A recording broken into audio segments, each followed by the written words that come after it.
It happens. I don't know, man. I don't know. It was a long weekend over here, man. You know what I'm dealing with over here mentally. Yeah, yeah, man. This show did not do anything to suppress the bad that I'm feeling this weekend, bro. I may have a different view compared to some people out there, maybe compared to you. I'll let you start us off here tonight and give us your general feeling on Forbidden Door, because I enjoyed some of what we got tonight. I enjoyed certain aspects of the show. A lot of it I did not like. I felt like my intelligence was insulted in several aspects of this show. But please let us off, man. What'd you think of tonight's 2025 edition of Forbidden Door? So I think it was a mid show. I don't think it was as bad as you're portraying it to be, but it was nowhere near as good as a pay-per-view that I'm used to them putting on. You know what I'm saying? I mean, they could have done so much more, but it all comes down to A, the build that they gave us, and B, the lack of storytelling in said build. I mean, this is the problem with Forbidden Door. It's just a bunch of matches. And as much as Tony Khan might love CMLL and New Japan and everything else, we don't. His fan base just does not, man. So I think he's just into his own feels when he books Forbidden Door now, and he thinks that we're all. I mean, let's be real, man. The only real Forbidden Door that the pro wrestling industry would actually give a legitimate shit about with no story involved would be a pay-per-view with WWE and AEW. That's it. Otherwise, it's just AEW with a bunch of indie promotions that no one really gives a shit about. You can't pull these stars out of these different companies and expect us to care about them just because he does. We don't. All right. And you can't justify it by just putting on, some great matches, because we've already established the fact that we know that his roster can wrestle.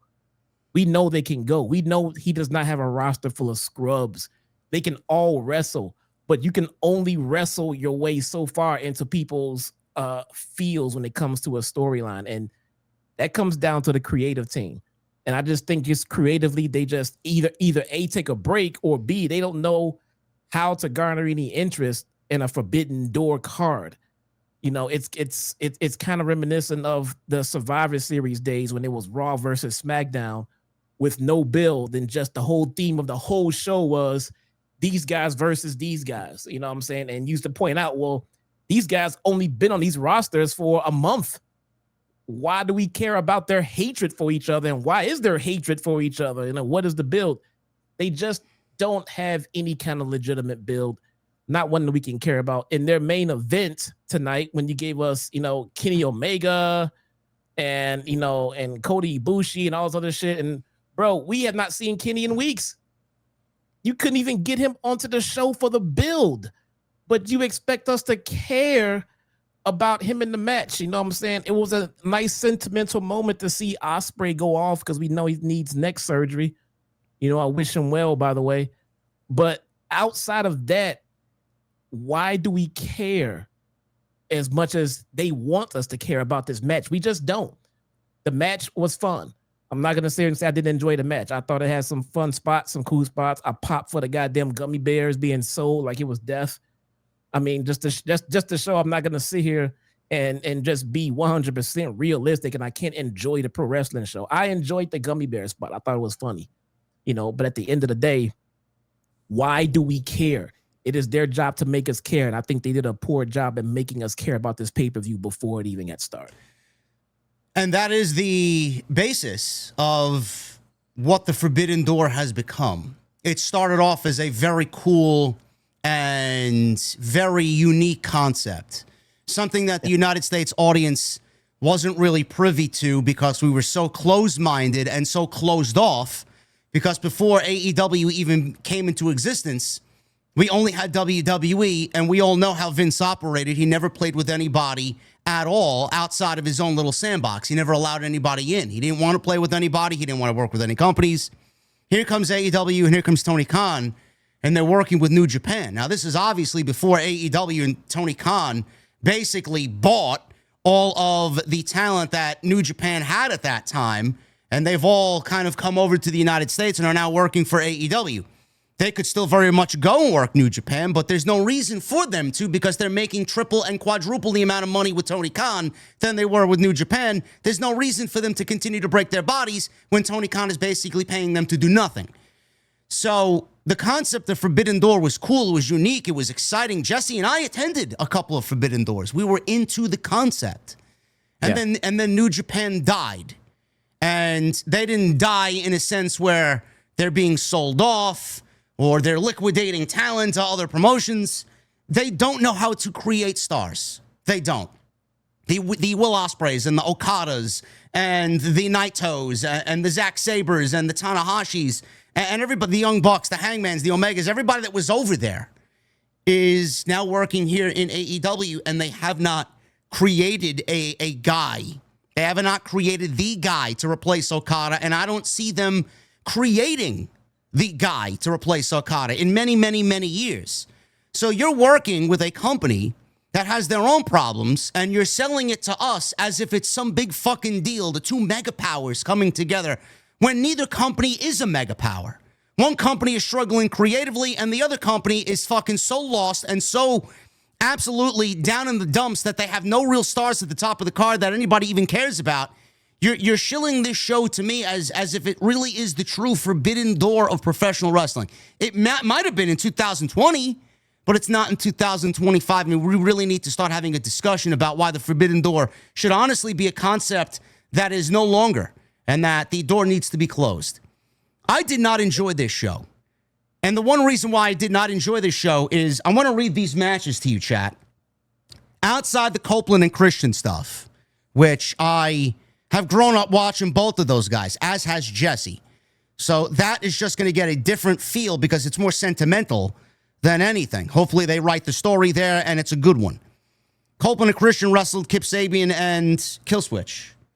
One of the better matches on the show. We'll get to that and review the match when we get to it. But then you get into this card, Jesse. Kyle Fletcher and Hiromu Takahashi. Who gives a fuck? Nobody expected Kyle Fletcher to lose the TNT Championship against a non-entity in Hiromu Takahashi. Who gives a shit? Mercedes. Oh, by the way, that match, no story. Mercedes Moné, Alex Windsor, Persephone, and Bozilla. No story. No story. Was it a showcase of new talent that I haven't seen? Sure. Did I find myself enjoying a lot of what Bozilla did? Sure. I never seen Bozilla before. She was a nice little surprise on the show. Outside that, do I care about this? Did I care about Mercedes retaining the championship, which everybody predictably thought she would? No. So, again, predictable. Then we got Zach. Get Jesse.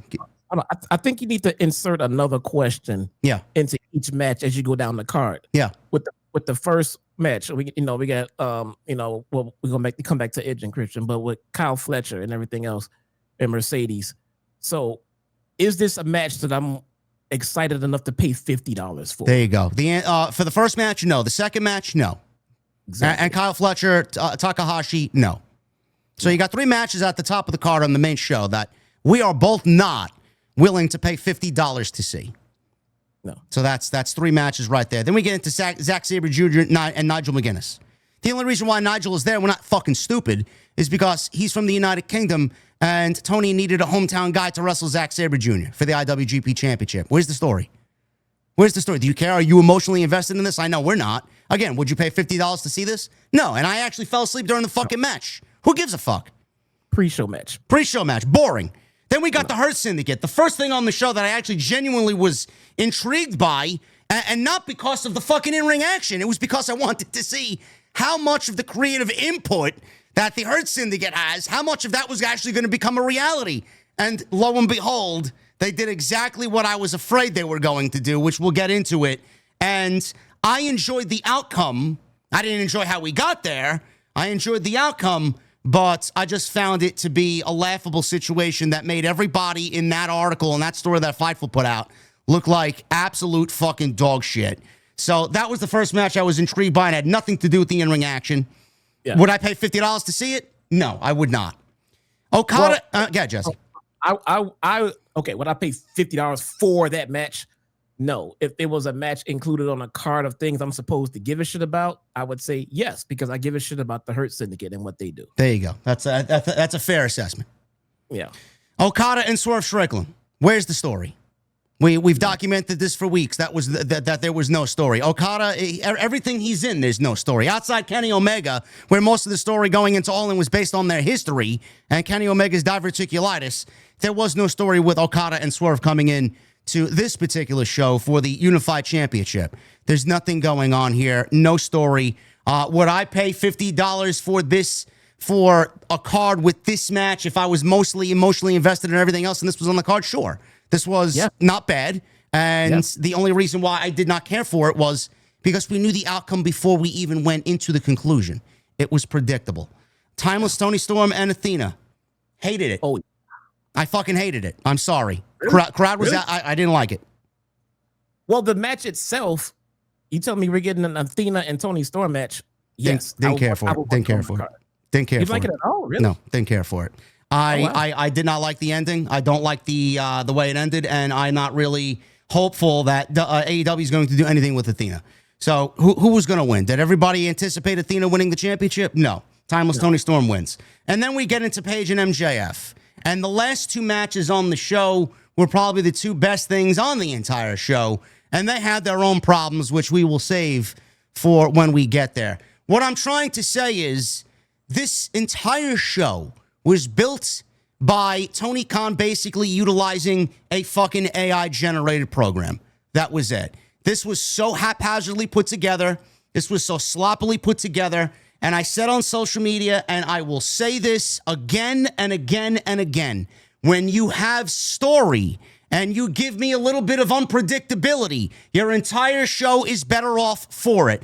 Every single match that I mentioned outside of Copeland and Christian did not have a single drop of story up until we got to MJF and Adam Page.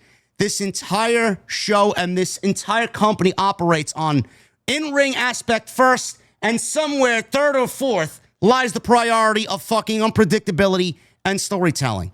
Every single show, I will say the same thing. When you have a story, your in-ring product is better. And when you give me a dash of unpredictability, the overall show is going to be better. I don't know how you anticipate fans paying money and enjoying themselves to the fullest extent of their $50 purchase tonight when everybody knows exactly what is going to happen before we see it play out and watch its conclusion.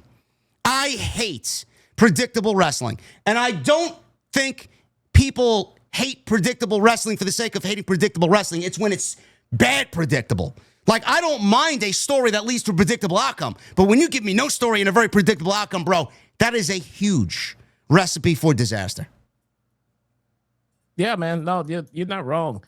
You're not wrong. They can't, and it seems that AEW is good for this. They will just leave everything to, well, the match was good. Bro, that seriously, that can only take you so far, man. That is such a small portion of the overall project that you're trying to present to people. Well, the wrestling was good. That's great. The wrestling will always be good, but my God, that gets boring, especially if you're still living off of the we're gonna ask you for $50 every time we do one of these shows platform. It's not enough. You have to put it. Bro, if AEW, if you're happy with this platform right now that you have, and you're happy with these results, let me explain something. Everything that he just said about creativity, about creating intrigue and story, that would amplify the results you're currently seeing to a level that you wouldn't believe. I mean, you have to make us be invested in it. I was sitting outside talking to one of my neighbors last night, and he was asking about what I did and in terms of pro wrestling. He's a big sports guy. But pro wrestling is not his thing. So he couldn't grasp why thousands of people would want to watch a show that's, just on script and everything like that. And I tried explaining to him that if you are invested in the characters and the story that they're telling, that everything else just comes together. You can always appreciate the athleticism. All of these people are phenomenal athletes, man. All of them. We don't have a bunch of slobs walking around tripping over themselves. These guys and girls can all fucking go. But what stands out is the story they're telling and how interesting it is when you make it. Now, when I tried to explain to him what I do with AEW and everything else, it was hard. It was hard to sell that company because if I have this guy turn it on and watch it for a few weeks, I can't convince him that he's going to enjoy the story because it's just not very interesting right now. And I don't know what I don't know what to tell him, man. You know, I might be of a different breed, and I might think differently than some of the modern day pro wrestling enthusiasts out there. I very much enjoy a moment, and I see some people in the chat already. Well, WWE's predictable too, motherfucker. If you're coming in here and you're telling me this as if I don't call them out on that shit as well, I want you to somebody in the chat get them out of here, because I said legitimately I didn't cover SmackDown this Friday because I took the day off.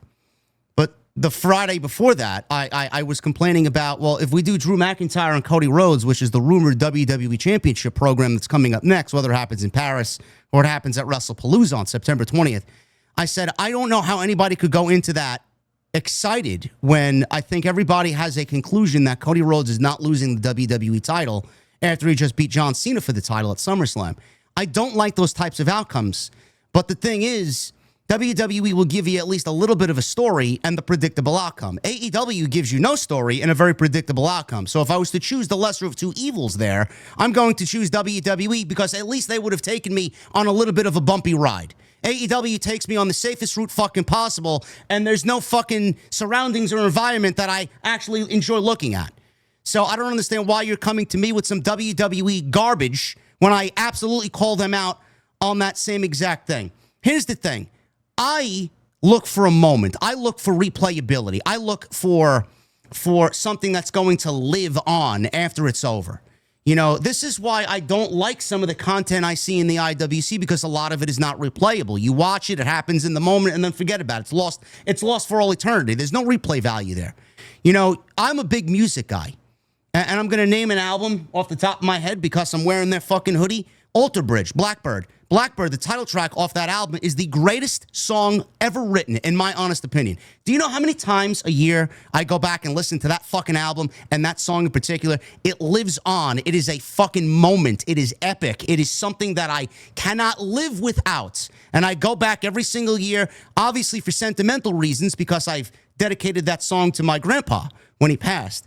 I go back and I listen to it. Metallica's Black Album, Metallica Master of Puppets, Sepultura Arise. These are heavy metal, Slayer, Rain and Blood. These are albums that live on in fucking through the annals of time. You listen to them every single year and they stand the test of time. They never get old. Bro, I swear to God, when this show is over, man, it's forgotten by Wednesday. There's not one single thing on this show that will stand for a memorable moment. Do you know what the memorable moment of this show is going to be? And this is the same exact thing I complained about. Jon Moxley taking a fucking fork from catering and grinding it into Darby Allin's ear in the main event. That is the only thing people are going to be talking about on this 5.5-hour show.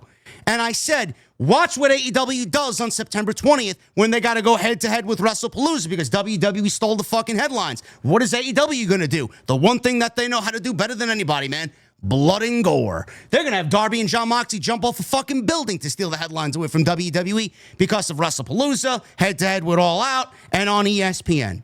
And here we are, AEW men, doing the one thing that I knew that they would resort to, and that is blood and gore. That's the one thing that people are going to go back and talk about. That's the one thing that's going to get picked up. And honestly, that is a company that is so far fucking lost and has no vision that they have to hang on such garbage to get ahead and grab a headline, man. This is what I'm talking about. There's no vision, there's no leadership, and this entire fucking show from top to bottom is one unmemorable fucking mess that by the time Dynamite comes, no one's going to go back and watch, nobody cares, and no one's ever going to see this ever again, or want to, because that's how it just came off. It came off as unmemorable, and there's no replay value. Yeah, the memory should be the payoff to the stories we've been given. And what is the big payoff? What is the big creative payoff that we got for this pay-per-view? You watch this show every week, you watch that show every week, you know, Collision, and when we get to our pay-per-view, you're going to get to the reveal of the story we have been telling. We got nothing. We got no interaction with the Hurt Syndicate and MJF. That has been an ongoing story. We got no real payoff. I was hoping to get Chris Statlander come out and help the Death Riders in the main event. We got no Chris Statlander. Chris Statlander has been courted by Jon Moxley repeatedly. And it would have been, hey, if the Death Riders would have won because a surprising Chris Statlander showed up when nobody expected it to help them get the win, I'd be sitting right here saying, hey, you know what? They've been leaving breadcrumbs to this story and it paid off at the pay-per-view. Hats off. There, nothing. So there, you have to follow up with story, bro. You have to just, I mean, we're repeating ourselves here, but it's so fucking true. In-ring work alone is just not enough. No, it's never going to be enough. They'll never learn their lesson, and I'm going to keep drilling it into everybody's heads, whether you like us or not. I don't really give a shit.